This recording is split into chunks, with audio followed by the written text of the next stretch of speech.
Hi, everyone. I'm Patty Phillips, CEO of ROI Institute and a distinguished principal research fellow with the Conference Board. I am very excited about today's special webcast. Today's webcast, we're going to talk about streaming and streamlining and scale, the power of and potential of shared services. And we're just really excited about this because we know here at ROI Institute the value of shared services, the value in terms of efficiencies, of compliance, of making things work really well. So specifically in this webcast, we're going to talk about, what is shared services? So level set with the definition, and then evaluating fit for purpose. We'll also talk about designing your shared services organization and how to enable success through effective implementation. And throughout the webcast, you'll have the opportunity to ask some questions, and then we'll stop at the end to do the same. I'm really excited to present to you or introduce to you today Rebecca Ellis. Rebecca is the client executive and principal at AlignOrg Solutions. She has over 20 years HR and organization change experience and has worked in a variety of different sectors, including energy and the financial sector and healthcare and education. And we're just really fortunate to have her today to lead the conversation that we have. So Rebecca, I'm going to turn it over to you. Excellent. So great to see you again, Patty. And I'm glad that we're in this conversation together today. And I do hope it will be a conversation. So we're going to encourage you to put in chat comments and questions and things. We'll be keeping an eye on that as we go here. I'll tell you just real quickly about AlignOrg Solutions. If you haven't heard of us, this is our 30th anniversary, so we've been around for a bit. We have the benefit of working in a lot of Fortune 500 companies, as well as a lot of mid-market, mid-cap size. So we spend a lot of our time helping our clients think through their alignment of structure and people, their work processes, helping them clarify their strategy and activating it through the right human structures. So we also train people on that. So that's how we spend our time, a bit in training around org design and a bit in doing those projects there ourselves and with them. So we have a chance to learn from a lot of great companies. You'll probably recognize a few of these logos, but we're really blessed to partner with many very talented org design leaders. And so that's what we're going to talk about today, is what we've been learning on our journey with those leaders, specifically what we've been learning about shared service. So you may be wondering, what is shared service? That's an interesting thing to define. Some folks define it as a global business service when it has a lot of reach enterprise-wide with many different functions rolled into one place.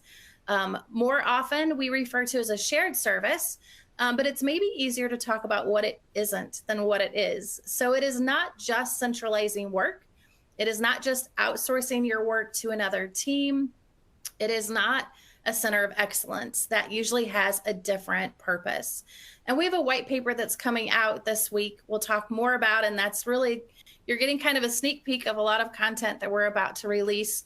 But centers of excellence in particular are often confused with shared service, ironically. So more to come on that, and a way to kind of think about the difference of the two. With anything, there's always like a word of caution. We're definitely not a one-size-fits-all firm. We believe that we define our differentiation and then we design to it.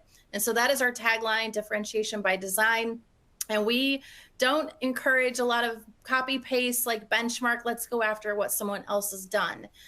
This is especially one of those spaces because there are definite risks to standing up a shared service. By putting your work in a different spot, potentially in the organization, you can build siloed thinking. By changing some of the decision rights, you can actually make things more complex if you aren't careful.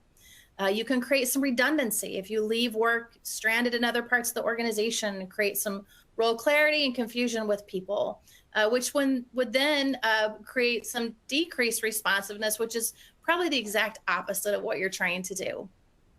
Ultimately, it usually does take significant resources and time to implement. So you want to be making sure that you're making the right choice when you're standing up this shared service. So a question for you, When you think about shared services, and my definition so far, what work do you think is the top work that usually falls into these types of structures? So take a moment, respond to the poll here. What do you think you would often see?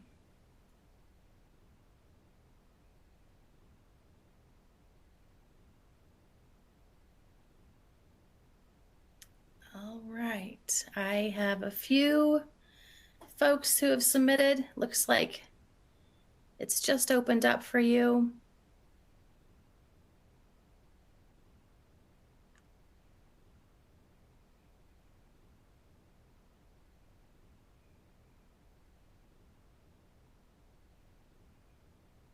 I'm going to give you just a couple more seconds. All right, I'm going to go ahead and flip us over. 30% of you said customer service, 35% HR, and 25% IT. And you're actually all right. Depending on the organization, the industry, each of these can take a higher need, a higher amount of visibility, and therefore availability to move into shared service. It is interesting, HR is the top. I suspect many of you work in HR, which may make it top of mind for us on this call. Perhaps if we had a group of IT leaders together, we might see that number even higher. But traditionally, these organizations have been set up with sometimes the core purpose being customer service, that being kind of an easy thing to consolidate and move into a shared space. So that has been kind of the history lesson, but I think we're seeing a lot of interesting things moving now. So let's learn a bit more about that. How do we know what should go there? So we're going to walk you through our process. And first, before you know the what, let's think about the why. Why is it that most organizations decide to go down this route? We've already told you there's a little risk there. It's time consuming, requires a lot of conversations. You really have to iron out some things like decision rights and some process flows, but you can gain some really important things, especially in today's environment where we are very cost centric. We're very, very thoughtful about that. We're still customer centric too, but costs are definitely a big pressure for us. So reducing cost, gaining standardization because you've got more efficiencies, more flow. It can help us build capabilities broader in the organization. Hopefully we're driving business value always and reducing risk, but by putting some things together, you get those economies of scale to do that.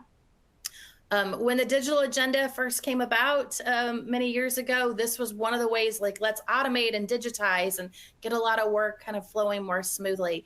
And I would expect that the AI and gig work is going to put similar pressures on us to think about these things. So the reducing costs in particular, I want to just pick apart a little bit more because I know many of you are in that boat at the moment. You're being asked to take cost out and really think about your human capital expenses and how you can help take some pressure off of the expense line.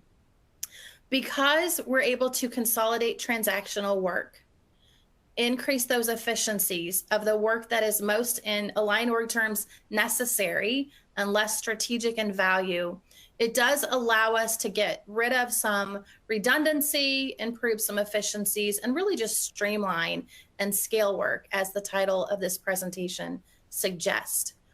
In doing so, you should be able to also increase consistency because you're using those common practices more often, especially for more transactional work, as the very first line says.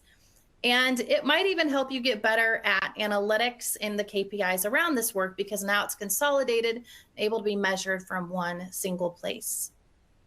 So those are some of the whys. I want to know, what would be your why? If you were to stand up a shared service, which of those would you say are your top? So there's a poll open again. If you want to play a part in audience participation today, click that button. We'll see what your friends say.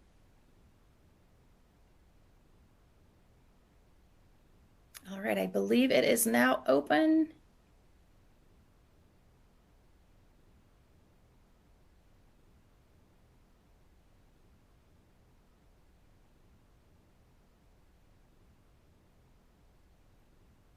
I see some submissions coming in. About 10 more seconds and we will see what you all have. Excellent. A lot of responses. Thank you for that. Okay, reducing cost and driving business value. Absolutely. It's interesting that's a tie. I love that because I think about 50 of you responded. So evenly split there. And I think one could say you drive business value by reducing cost. And in order to drive value, sometimes you have to reduce cost. So it's probably hard to completely separate those two. But that is exactly what our clients are saying. The number one reason we are often hearing is to reduce cost, and second, to drive business value. So you all picked up on exactly what we're seeing. So thank you for that. So let's talk about then, how do we make these choices? Choices are really important. We talk about them at both the kind of macro, high level, and then micro level, a little more detailed. In this case, we believe these 6 factors are helpful in both scenarios. So as you start to think about the work that you would want to put in a shared service, these are the variables we want you to weigh that against. If the work is falling more along the left-hand side here of this chart, we feel it is probably more fit for purpose for a shared service. And if it's trending more toward the right side of this chart, it is probably not as good a fit. And I say lots of words like probably and might be because, again, everything is very situational. What we know is if the work is highly consultative, usually that requires a lot of human connection, probably some context, probably some relationship. As even bullet 6 says, it's probably not something that can just be handed off to a lot of different people and get the same result. And so we wouldn't consider that highly transactional or highly even asset focused. We'd consider that more relationship focused, like the 6th bullet. And so because it's not more transactional, or because it's not more focused on a specific process or asset, we would probably say it's not a very good fit. And again, using the word probably as I will. The second line is about being predictable or tailored. Can you write standard work around it? If not, everything's kind of got its own route through the system, then it's definitely not a good thing to try to put in a larger engine that wants to churn things in the most efficient way possible. The same around volume. If it's got low volume, you should probably leave that work where it sits today. It's not going to make sense for someone to gain muscle memory only to forget how they did it because it doesn't come across their desk often enough. All of those items, you might already be hearing a sense of we can push them for more efficiency versus wanting to push them for more effectiveness. And that's a really important principle at AlignOrg, which is how we differentiate work in terms of the strategic intent, allows us to think about, should it be less human? So think AI, automated, outsourced, or more high touch. And so those things that have high volume, for example, predictable, transactional, all do lead us to a place of thinking they can be more efficient. The 5th one is a little bit different. If I have work that is really only built to serve one customer, one business segment, I probably should leave it closest to that segment. The work that fits in shared service is usually best fit if it's serving multiple customers. And so therefore I don't have to worry about, again, so much the context and situational awareness of that one particular customer. So these are just 6 factors that we came up with in the middle of a couple client engagements where it was helpful for them to have some decision criteria to sort the items. Because as you can imagine, the funnel starts pretty big with all these ideas that we could put in the shared service, and we have to have a way to vet them and get down to what truly will make a difference for our business. So this, in essence, is our funnel. All right, so you might be wondering then, what do you do with that funnel? Well, let me just pull up here our standard process. At AlignOrg, we like to start with the results in mind. I know Patty loves results and ROI. What are we going to get out of this thing? And then we think about the environment that we're in. We want to clarify that strategy, think about the capabilities we want this organization to deliver, and then make those choices, both, as I mentioned, at the macro and the micro level. We talk about that in terms of the 6 sides of the organization cube. which is what our book was written about in 2014, called Mastering the Cube. And so that is in essence what we're going to do in these next few steps, is work ourselves through making some of these choices. So step one is starting with your design criteria. How do we know that this will be successful? What does this need to deliver? And outlining those things, kind of like you would for requirements if you were writing a new software system tomorrow.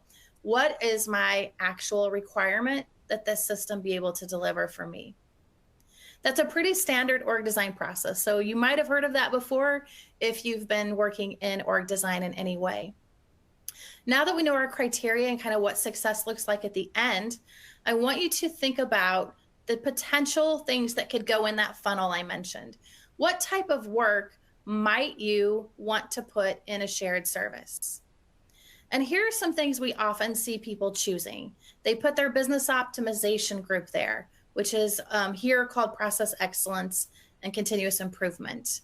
Reporting and analytics has been a really hot topic around many of our clients and friends. And so a lot of teams have stood up their own BI reporting teams and analytics and insights teams.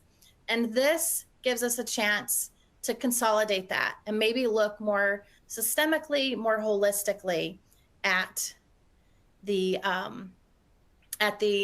work that we're doing. You then have some change management that you could potentially put through. Knowledge management, program management, customer experience. And then ESG support. Boy, that's a new hot topic, right? I say new, it's all relative in terms of our career. It feels fairly new to me still, but it is probably, a good decade old at this point. But we're seeing a lot more ESG come into the shared service as that's kind of gaining importance as a capability. So those are some of the work and capabilities that we're seeing. I'm curious if that matches what you would have brainstormed, the types of lists that you would have made. So let's keep moving. Patty, I see you're back. Hello. Yeah. Hey, Rebecca. Yes, I think we're having storms on our side too. So I think fantastic. It is that day in the Midwest. Yes, absolutely. It is. So I know a lot of times people want to see examples, like how have you worked through what fits and what does not fit? So let me show you just a list of things that did not fit in a project I worked on here recently. We had a big funnel of items. I'll show you a few more of them here in a moment. And one of them, for example, was strategic planning. So the group was saying, I wonder if strategic planning could fit in shared service. And sure enough, as soon as we sent it through that very first transactional or consultative, it fell out, right? It failed the litmus test. It's definitely not transactional work. Now, certainly there are probably elements, if we broke strategic planning down into many, many different activities, I'm sure we'd find some transactional ones there. But by and large, as a capability, we chose to keep it where it was. Could it be repeatable and predictable? We said, okay, maybe, but in this case, talent consulting fell out. Others made it through. They made it through to the next like customized ordered entry, but then it didn't have high volume, and so it fell out. Maybe things fell all the way to being built for speed, and then we were like, gosh, a lot of our existing reports are built for speed, but new ones, no, we need to take our time. So we need to not move that new report generation over to this team, only when a report is kind of set it and forget it and ready to roll. Does it serve multiple customers? Well, cash management serves only treasury, so no, we're not moving it over. Can any team member perform it? This network firewall configuration, maybe if you've got great standard work. In this case, there were nuances by business line that just didn't make any sense. And so if something makes it through a yes, yes, yes, yes, all the way to the bottom, it's probably a good candidate. But even then, we want to be pretty, discriminate about what we're moving in, because again, it's work, it's process. There's lots of ways that this could maybe not be optimal once we do a little lift and shift, which is never as simple as that, right? So we love impact effort. I'm sure many of you have seen impact effort grids before. But this is an example of, gosh, all those things made it through the filter. They seem to make sense, but will it really be helpful? Is the juice worth the squeeze, as they say? And so this is just an example of how we then determined that. We said, if it's going to be low effort and high impact, it's kind of a no-brainer. Do it now, let's go, right? And so that's what made it to the top quadrant. When we said it's, gonna be helpful, low effort to get it there, but also maybe not that much value, we said, let's just wait till there's time to do that. Let's not make ourselves put too much work right into this plan. Let's figure that out. Let's get the important things right first. And so that's our kind of do it when there's time. And many of you might be thinking already, like, there's never time. So some of those things might just sit. And I see examples there like facilities management. Like, it's working today. Would it be great to have it centralized? Yes. Would we gain a lot from it? Maybe a bit of economies of scale and purchasing power and such, but probably the daily work won't change that much. And then there's the do it next, which is, it is definitely going to be high impact, but it's also going to be high effort. And so let's take our kind of quick wins, that low hanging fruit, as you might call it, and the do it now. Let's get those out the door first. Then let's think do it next. And then let's do it when there's time, if there's time. Notice nothing fell into the don't do it. And that's not too surprising because we already sent it through a pretty robust filter, which let us know if it should land here or not. So I would love to know, what kind of work might you expect to be landing here in your own organizations? Just reflect on that for a moment. What do you think would be your do it nows? So if you've been already kind of contemplating this, this is a good kind of action to think through for yourself. All right, so we have now a chance to actually start to think about our design. And if you've worked with AlignOrg, we don't have you thinking about structure till quite late in our process. Because if we move it up earlier, we make very people-based choices around our structure. So this is the time now in step 5 of our 6-step process to start thinking about that. And the reality is most of our clients have both a short and a long-term structure.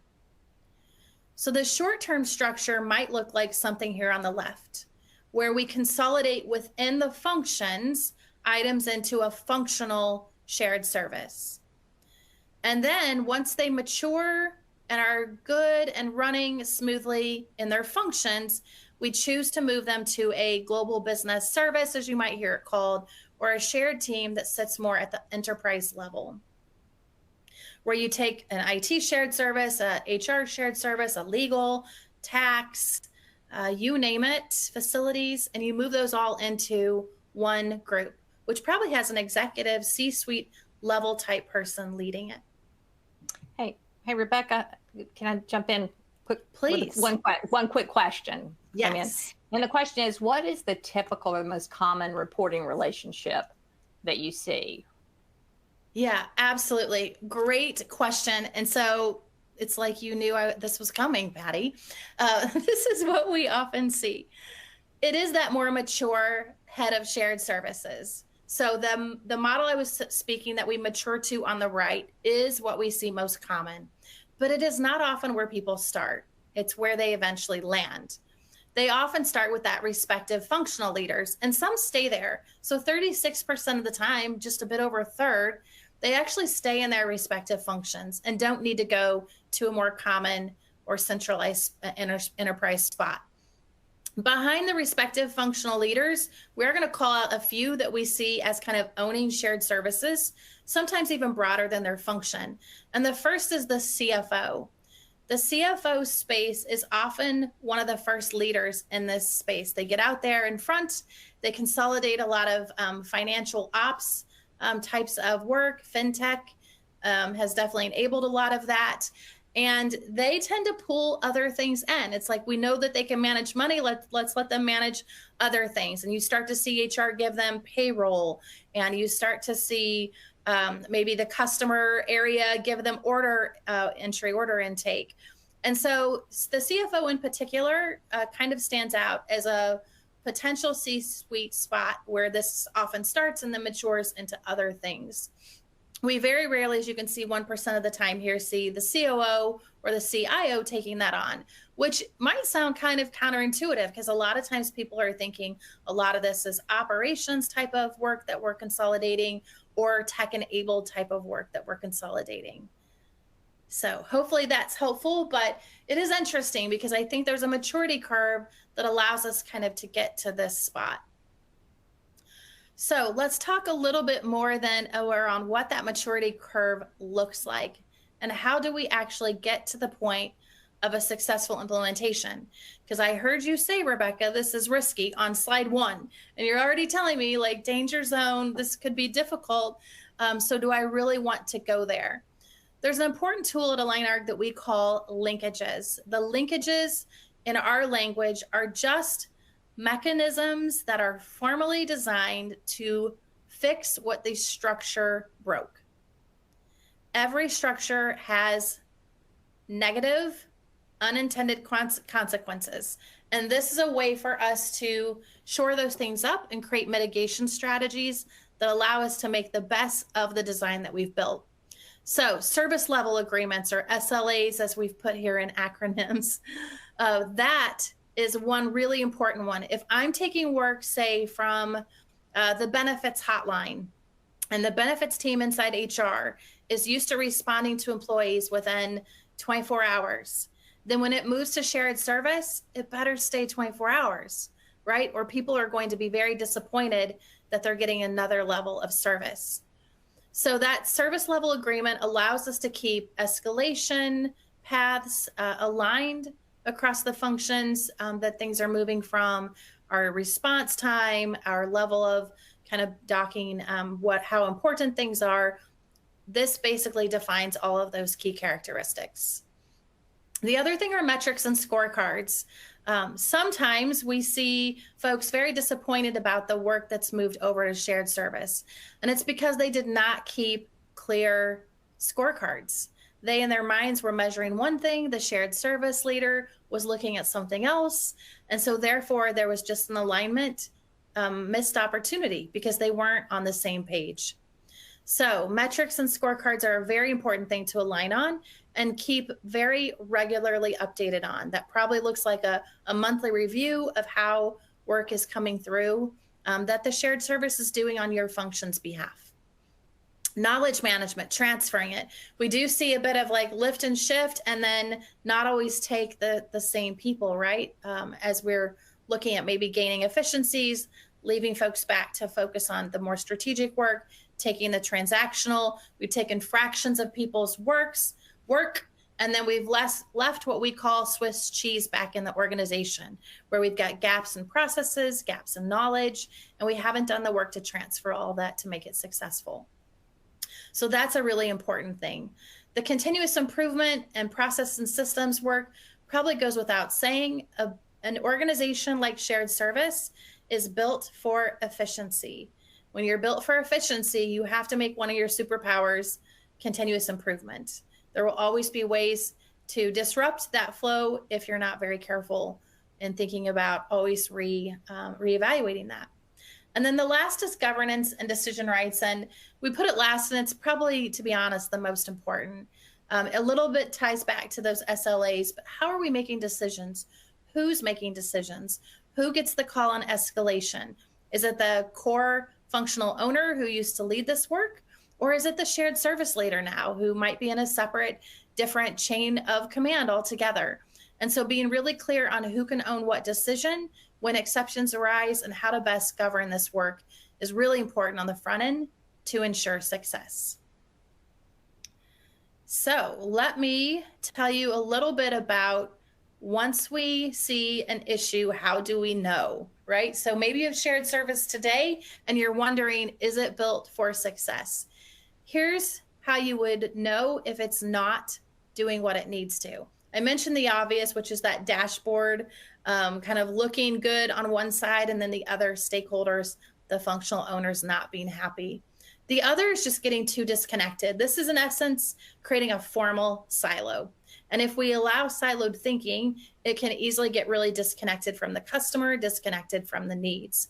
It can also get overbuilt, right? If we're not thinking about the efficiency gains, we can do a duplication and sometimes even build redundant things. And so there's times where this team can take on more work than it was originally commissioned to do, kind of working beyond their charter. And often that's good because they're finding opportunities to add value, but it can create some role clarity confusion and some redundancies and end up being a bit overbuilt. What we see later in the list here is those shadow teams start to pop back up. Like, I was okay giving you my IT work till I wasn't happy, and now I built my own IT team. And now you see IT teams peppered throughout the organization. If you don't have that key stakeholder engagement and you don't have that true connection to the customer of the work you're doing, there's a good chance that this will not be as successful as it was thought to be at the original design. So those are the main warning symbols. This is not a simple leadership task. As you can imagine, this is like a matrix on top of a matrix in some cases. You've got a lot of disparate things that need to stay connected. You've got dotted and solid lines of accountability and decision rights and metrics alignment. And so the leader of a shared service has to be a very successful change leader. There's a few things here in terms of the way we talk about alignment leaders that you might have heard from us before, which is kind of key capabilities that we think are most important. First, this leader is going to have to be really good at making those choices and trade-offs and negotiating the power struggles that will be most likely in these functional arrangements.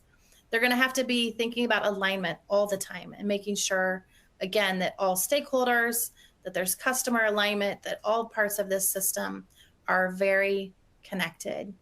They're going to have to drive change. It's not just the change of getting the thing stood up to begin with. There's ongoing change. There's increases in our efficiencies, often gained through technology change, through staffing model changes, through you name it. This leader has to be very agile and change ready. They have to also be willing to build capability.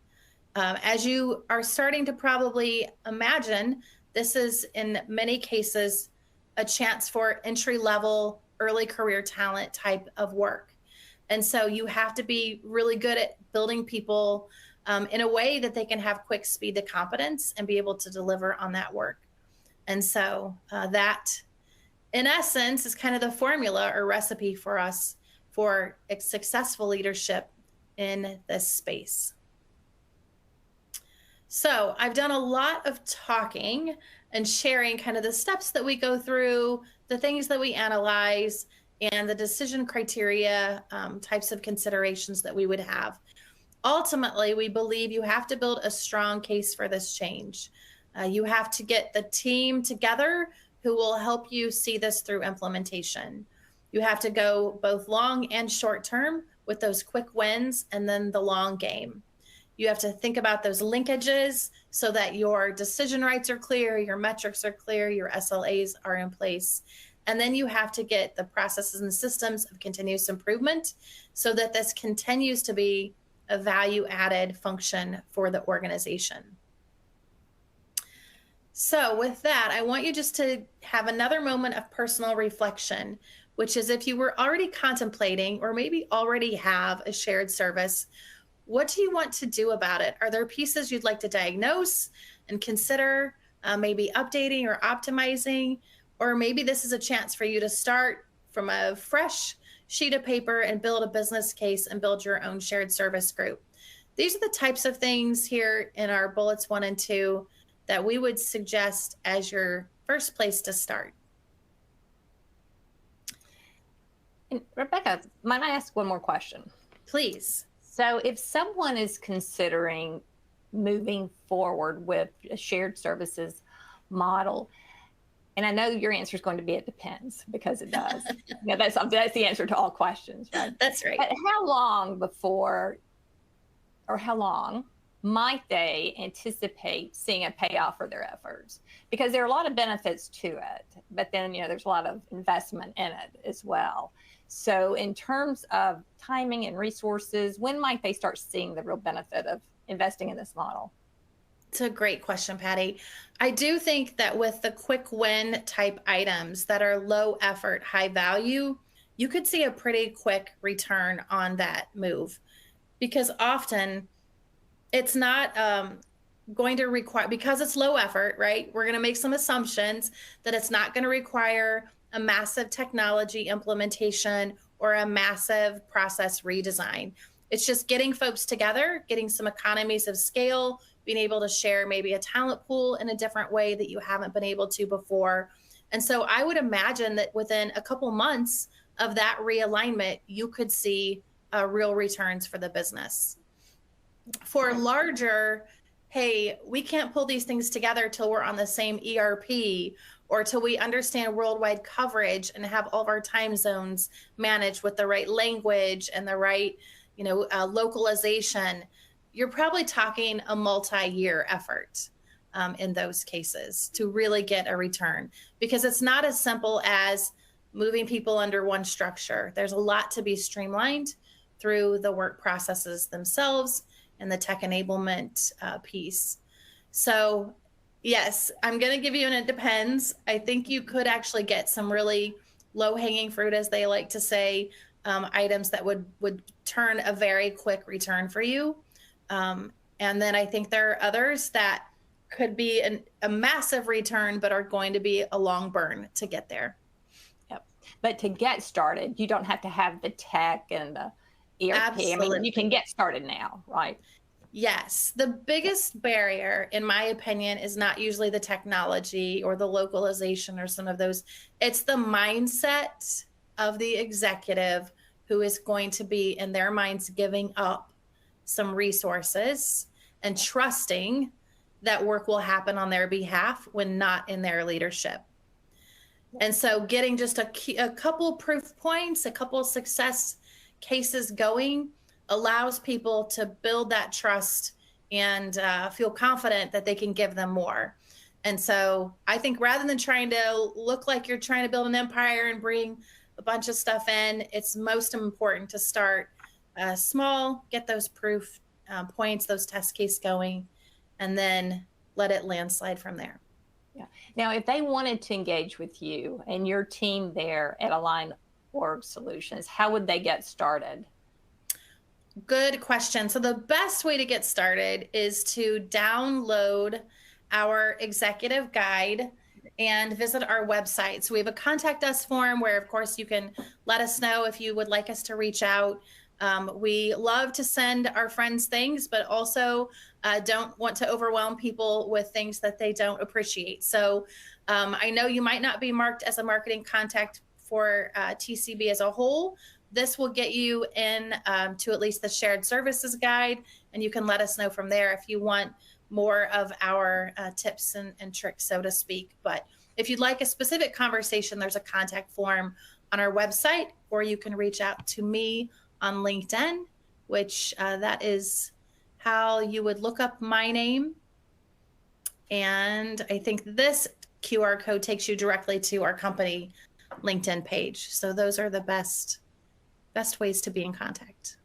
Wonderful. Thank you. Does anyone have any questions? Any other questions? So we appreciate those that you've asked. Any other questions, comments? Rebecca, is there anything else that you'd like to add to get people moving? Let's see. I see one for Francine. How to convince employees who will be switching from an individual support model to a COE support model? It's a good question, Francine, because this is an identity shift. I will just say, generally speaking, I've belonged in my function. I've been an HR ops lead, and now I'm going to go to a more generic ops world. And how will I feel? Like, that's a really important change story we have to be able to help our teams through. We have to usually build a new sense of belonging, a new sense of identity in that space, and help them feel the importance of this work, that it is truly an enabling kind of backbone type of function and capability for the organization. So I think it's important that you tell those stories, that you help people see the career ladders. For me, like, most of the work that comes over has a much better career path opportunity, because the work that they were in a more strategic function kind of tops out quickly at a transactional level, where the work in a shared service, you can work in a lot of different areas and have a lot of growth in the hierarchy wise, because those roles are operations focused roles. So hopefully people can see the bright side of that. I believe when it gets a true executive billing, right, there's a C-suite type role dedicated to global business services or enterprise shared services, that helps a team member have a new function to belong to and understand that it's getting visibility and importance and well-funded, which is usually a really big question that they have. But love that question. So Terry's posted another question. Do you see that one, Rebecca? I do. Have we used this model in a smaller scale with teams in a department or unit? Absolutely. And I do think that's where a lot of this starts, right? All of a sudden you see, for example, the analytics folks who were maybe scattered around finance are now together in a team, or scattered perhaps out in an operations unit or out in plants, and now they get kind of wired together. And so I absolutely think you could be looking for affinities of work at really micro scales. And then as you start to see these pods kind of build, you start to understand, gosh, you're looking at BI tools and I'm looking at BI tools. And like, sometimes we just put together communities of practice, which is a formal way to link people around the same work. But often they start to realize we would have a lot better opportunities if we could collaborate and advocate for that enterprise technology together, advocate for this different process together, sit together, learn together. And so, yes, absolutely, Terry. I think you can do it at a department level before you even get to a sub-function or a function level, and certainly well before you see something rise to the need of an enterprise level. Great, thank you. Great question. Any other questions? Sometimes people wonder how many functions do we often see in a shared service from like a core function perspective. So we do have some data on that I intended to share. So let me throw that out. Yeah. Most shared service are 1 to 2. I shouldn't say most, but about a third are 1 to 2. Another third are 3 to 4. And the last third are 5 or more, with very, very few times it being on the order of 8 plus functions. So it's typically a finance and IT, or a finance, IT, and HR, right? Those are kind of the main triads that we often see. It is much rare, like I said, 33% or less, that you see a grouping of 5 or more core functions being represented, like supply chains brought their people in, legals brought their people in. That happens, but it is definitely less frequent.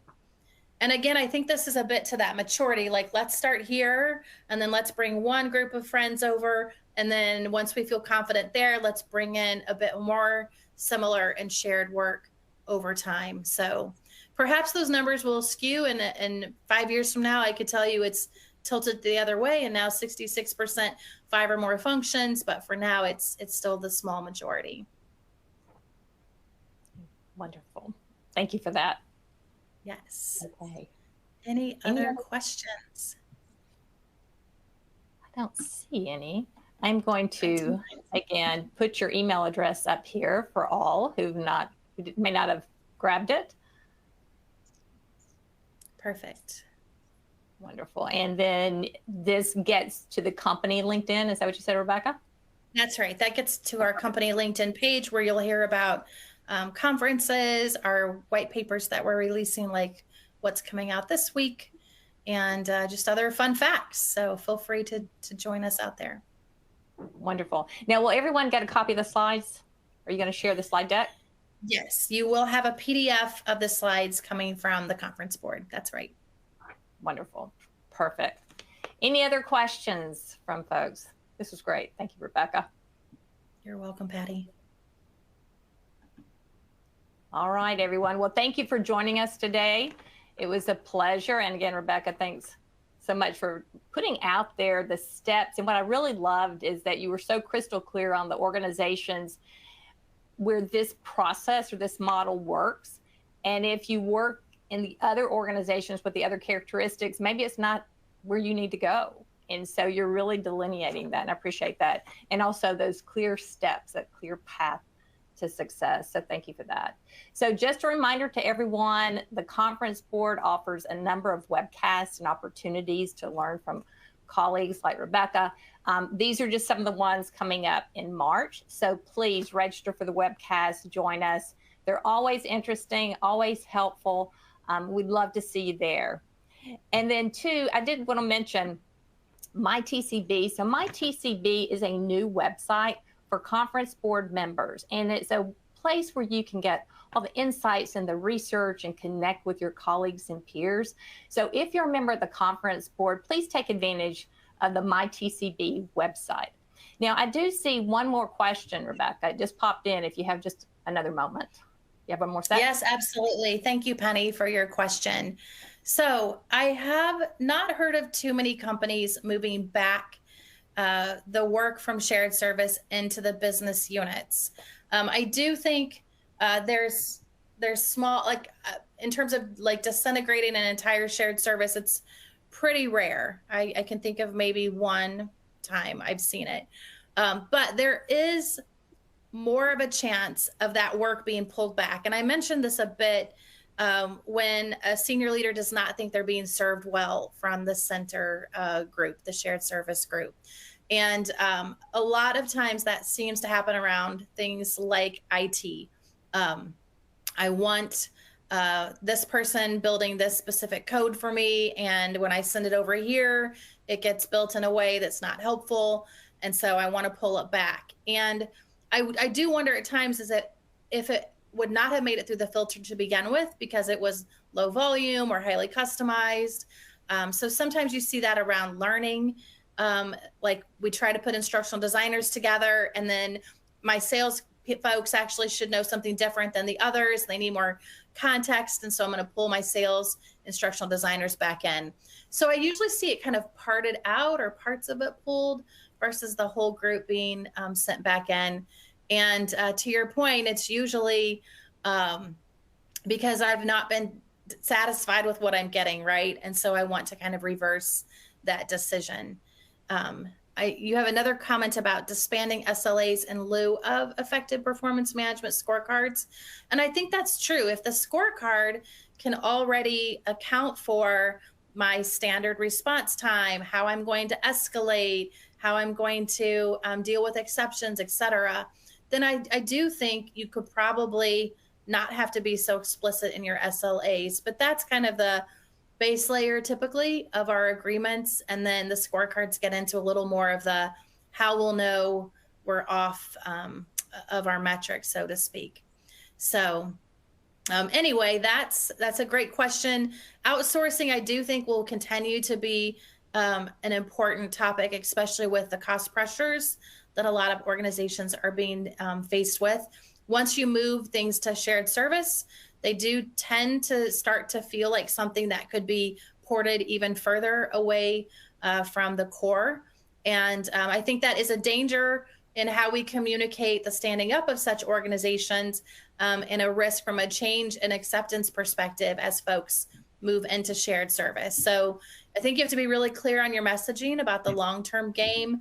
And as soon as something goes out, that might make everyone else feel a little bit at risk of their jobs being outsourced as well. So I would say that's my cautionary tale. You have to be quite calculated in how you manage that type of change and transition. Yeah, great questions. Thanks for those responses. So any other thoughts? So hopefully everyone's had an opportunity to reflect on what you've heard today. And Rebecca, hopefully they'll reach out to you and you can have that deeper conversation with them and see if this is something that works for them. We would enjoy that. Thank you, Patty. All right. Thank you all again for joining us today for the webinar. We hope to see you on future webinars. Take care. And again, we look forward to seeing you. So thank you, Rebecca. Thank you.